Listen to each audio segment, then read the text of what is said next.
Hello everyone, मैं हूं advocate Rahul Mishra. आज आपका आपके चैनल पर स्वागत है। आज हम लोग समझने की कोशिश करेंगे कि अगर आपकी वाइफ ने आपके परिवार के अगेंस्ट और आपके अगेंस्ट फॉल्स 498 के मुकदमे लिखाए हैं या डोमेस्टिक वायलेंस का मुकदमा लिखाया है, तो ऐसी कंडीशन में आप उनका नाम कैसे हटवाएंगे इस एफआईआर से, इस मुकदमे से आप उनका नाम कैसे हटवाएंगे। आज हम लोग यही समझने की कोशिश करेंगे।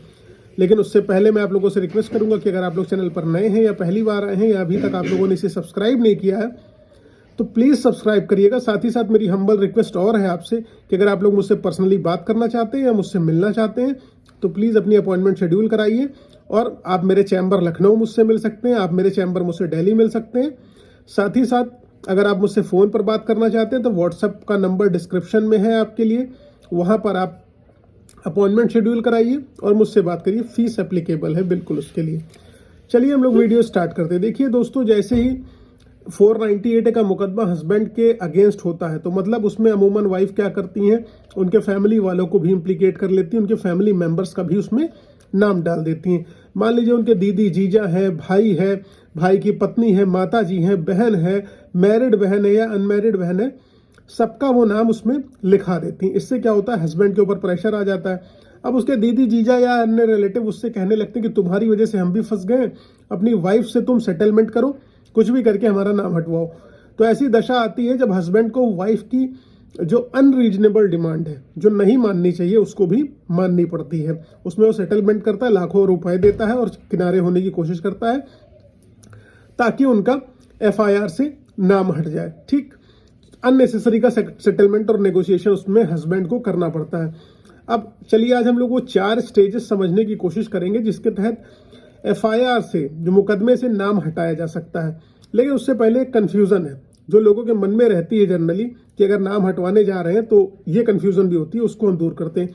देखिए, लोग ये सोचते हैं कि जैसे वाइफ ने जो भी कंप्लेंट दाखिल करी हुई है, कंप्लेंट मान लो उसने कराने के लिए पुलिस स्टेशन गई, उसकी कंप्लेंट जो है विमेन सेल में चली जाती है। अगर कोई जर्नल एलिगेशन है, सिर्फ नॉर्मल है कि जैसे 406 और 498A है, ठीक, तो उसकी कंप्लेंट जो है विमेन सेल में चली जाएगी, इमीडिएटली एफआईआर नहीं होगी। अगर बड़े एलिगेशंस लगाए हुए हैं तो तुरंत एफआईआर उसमें दर्ज हो जाती है। ठीक, विमेन सेल में चली गई तो लोग सोचते हैं विमेन सेल वालों को अप्रोच कर लेंगे और उसमें एफआईआर से अपना नाम हटा लेंगे या कंप्लेंट से नाम हटा लेंगे। लेकिन जनरली ऐसा नहीं। विमेन सेल का काम सिर्फ इतना सा है कि आपको बुलाएगी, नोटिस देगी, आपको बुलाएगी, आपको उसमें जाना है। आप सोचते हैं कि पैसा देकर हम उसमें सेटल कर लेंगे, लेकिन ऐसा नहीं। विमेन सेल का में जो बेसिक होती है वो एसीपी के अंडर होती है। उनका काम सिर्फ इतना सा है, नेगोशिएशन कराना, आपके बीच में समझौता, मध्यस्थता, मीडिएशन कराना कि किसी तरीके से बिना एफआईआर लिखे आपका काम चल जाए।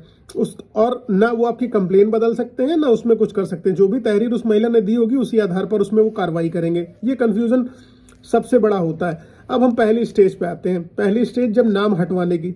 अब मान लीजिए आपकी एफआईआर आपके अगेंस्ट हो गई है, दरोगा को चार्जशीट दाखिल करनी, यानी आईओ को चार्जशीट दाखिल करनी, उसने अभी तक चार्जशीट नहीं दाखिल करी हुई है। ठीक, अब सबसे बढ़िया तरीका यही है कि आप दरोगा को अप्रोच करिए चार्जशीट दाखिल होने के पहले।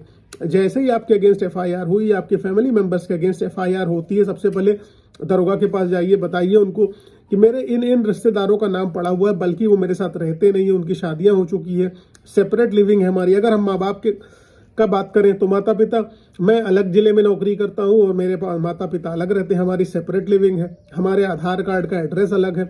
ठीक है, हमारे दीदी जीजा अलग स्टेट में रहते हैं, यहाँ आने का कोई मतलब ही नहीं है। ये सारी चीज़ें, आधार कार्ड, वोटिंग कार्ड, जो भी उनका है, एविडेंसेस है, सारे के सारे नत्थी करिए, दरोगा को रिसीव कराइए और उसकी रिसीविंग लीजिए। दरोगा इस आधार पर चाहे तो आपका नाम हटा सकता है और आपके परिवार वालों का नाम हटा सकता है। बतौर हस्बैंड तो आप रहेंगे, मेरा मतलब ये समझिएगा, आपका तात्पर्य कि बतौर हस्बैंड आप रहेंगे, लेकिन बाकी लोगों का नाम वो दरोगा चाहे तो हटा सकता है और चाहे तो नहीं भी हटा सकता है। दरोगा के पास बहुत पावर है, वो अनलिमिटेड पावर रखता है। उसके पास जो है बेसिकली फॉल्स रिपोर्ट लगाने की पावर है कि वो चाहे तो कह दे कि केस चलाने लायक ही नहीं है, फॉल्स रिपोर्ट लगा देगा, एफआईआर लगा देगा उसमें और कोर्ट को बता देगा कि मुकदमा चलाने लायक नहीं है, एफआईआर रद्द करने योग्य है। ठीक, यहां से आपका काम हो सकता है। लेकिन आप सारे सबूत दरोगा को दे दिए, सब कुछ आपने दरोगा को बता दिया कि आपके यहाँ कोई नहीं था, सब कुछ आपने दरोगा को एक्सप्लेन कर दिया कि आपके ऊपर कोई एफआईआर नहीं बनती, फैमिली वालों के ऊपर, और कोई उनका रोल नहीं है, कुछ भी नहीं है। तो इस कंडीशन में अगर दरोगा नहीं सुन रहा है तो उनके हायर ऑफिसर्स को अप्रोच करिए। हायर ऑफिसर्स को जाइए, सारे के सारे डॉक्यूमेंट दीजिए, सब कुछ नथी करते हुए उनको बताइए। अब हायर ऑफिसर्स भी अगर सुनने को नहीं तैयार हैं तो आपको जाना है 156(3) कोर्ट में। 156(3) CRPC अगर आप दाखिल करते हैं तो उससे FIR भी होती है, लेकिन 156(3) के तहत आप स्टेटस रिकॉल भी कर सकते हैं। तो जज साहब दरोगा को बुलाएंगे, कहेंगे भाई इन्होंने ये सबूत दिए हैं, उन्होंने बताया सेपरेट लिविंग है, अलग रहते हैं, सारी चीजें हैं, लेकिन आप सुनने को तैयार नहीं है उनकी बात। क्यों नहीं सुनने को तैयार है? तो दरोगा इसमें प्रेशर में आएगा और आपका नाम हटा देगा। अगर आपके पास अप्रोप्रिएट एविडेंसेस है तो ही हटेगा, अदरवाइज नहीं हटेगा। ठीक, ये आपकी पहली स्टेज हो गई कि आप IO को अप्रोच करके आप उसका नाम हटवा सकते हैं। दूसरी स्टेज क्या हो गई? पहली स्टेज में ही दूसरी स्टेज क्या हो गई? आप सीनियर ऑफिसर्स को अप्रोच कर लीजिए। तीसरी स्टेज क्या हो गई? 156(3) में आप कोर्ट चले गए। पहली स्टेज में 3 स्टेज हो गए IO वाले में। ठीक, उसके बाद आप दूसरी स्टेज में जाइए। दूसरी स्टेज में जब आप जाते हैं, दूसरी स्टेज में आपको जाना है, क्या करना है? सेकंड स्टेज में आपको क्या करना है? आपको हाई कोर्ट अप्रोच करना है, 226 में जाना है। और जब आपके पास अप्रोप्रिएट एविडेंसेस होंगे कि आपकी सेपरेट लिविंग है, सब चीजें अलग अलग हैं, आपका फर्जी नाम डाला गया है, तो ही कोर्ट उसको कंसिडर करेगा, अदरवाइज कोर्ट नहीं कंसिडर करेगा। ठीक, उसके बाद आपके पास थर्ड ऑप्शन क्या है? जब यहां से भी आपका काम नहीं बनता है तो आपके पास तीसरा ऑप्शन क्या है? तीसरा ऑप्शन क्या है? आप 482 CRPC में क्वेश्चनिंग में चले आइए कि हमारे खिलाफ सबूत बनते ही नहीं है, हम एलिगेशंस मुक्त हैं, सब कुछ है, जो आप वहां कहते आ रहे हैं आप वही आके हाई कोर्ट में भी यही कहिए। थर्ड ऑप्शन में 482 की क्वेश्चनिंग की एप्लीकेशन में जब आप क्वेश्चनिंग में चले जाते हैं तो आपकी क्वेश हो जाएगी FIR, आपका चार्जशीट से नाम हट जाएगा। इस तरीके से आप बच जाएंगे, चाहे चार्जशीट क्वेश्चनिंग में है, चाहे FIR क्वेश्चनिंग में है। लेकिन कोशिश ये करिए कि इनिशियल लेवल पे IO को ही अप्रोच करके सारे के सारे डॉक्यूमेंट आप दिखा दीजिए और उसकी रिसीविंग ले लीजिए। अगर रिसीविंग नहीं लेंगे तो IO कुछ करे वरेगा नहीं, ये जान लीजिए। ठीक, तो इस तरीके से थर्ड ऑप्शन क्या है? आप क्वेश्चनिंग में चले जाइए। लेकिन फोर्थ ऑप्शन आपके पास क्या है? आप ट्रायल कोर्ट में जाइए। जब कहीं से कोई काम नहीं बना, ट्रायल कोर्ट में जाइए। जब आर्ग्यूमेंट होना है चार्जेस पर, जब आर्ग्यूमेंट होना है 498A किस पर लगना है या 406 किस पर लगना है, ये सारे के सारी स्टेजेस जब आपकी आर्ग्यूमेंट की आ जाती हैं, इस स्टेज पर आप जाइए और उनको बताइए कि हमारा नाम, हमारे फैमिली वालों का नाम फर्जी में डाला गया है, उन पर कोई FIR नहीं बनती, वो घटना के दिन वहां पर थे और वो कहीं और नौकरी करते हैं। इस तरीके से आपको पूरा का पूरा कोर्ट में एक्सप्लेन करना है।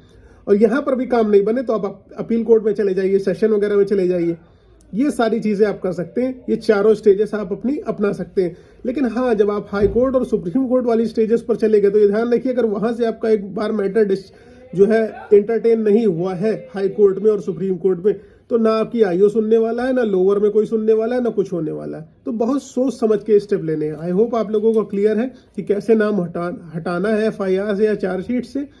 अगर क्लियर है तो प्लीज लाइक शेयर सब्सक्राइब करना। एक रिक्वेस्ट है कि अगर आप लोगों ने मुझे अभी तक फेसबुक, इंस्टाग्राम, ट्विटर पर फॉलो नहीं किया तो प्लीज वहां पर आप फॉलो करिएगा। साथ ही साथ अगर आप मुझसे दिल्ली या लखनऊ मेरे चैम्बर पर पर्सनली मिलना चाहते हैं तो आइए, स्वागत है आपका। और पर्सनली बात करना चाहते हैं तो व्हाट्सएप नंबर डिस्क्रिप्शन में, उसके लिए फीस एप्लीकेबल है बिल्कुल। I hope, thank you so much, जय हिंद।